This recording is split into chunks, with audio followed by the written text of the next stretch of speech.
Here we go. Today, 3 mayoral candidates officially filed to enter the race for mayor.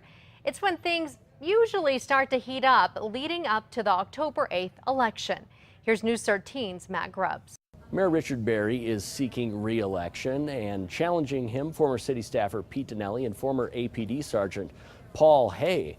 This sleepy race may soon raise some eyebrows as those three men look to make it a two-man race. It is not the kind of day that makes voters giddy with anticipation. Filing day is just another step in a long campaign filled with deadlines for the people who want to be mayor. The difference is that soon, people will be paying attention. I've spent the last several weekends talking to my boss at their front door, which is one of my favorite things to do. You know, people I talked to, they all felt like, their vote doesn't count, but it does count.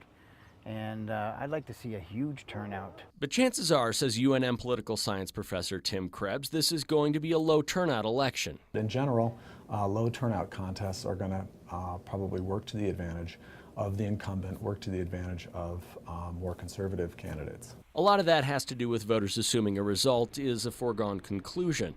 But the bar is set higher for Mayor Berry this time, where he'll have to top 50% to win outright and avoid a runoff election instead of 40% as in years past.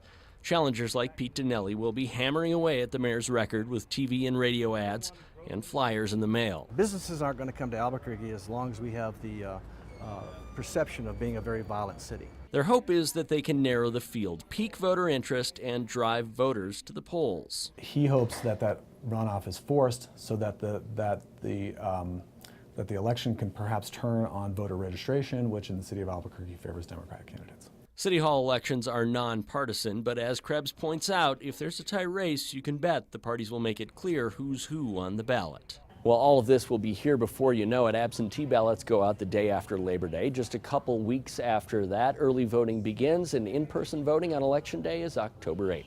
In the Newsplex, Matt Grubbs, KRQE News 13. There could be another issue driving voters to the polls. That's the proposed ban on late-term abortions, which could still make it onto the October ballot.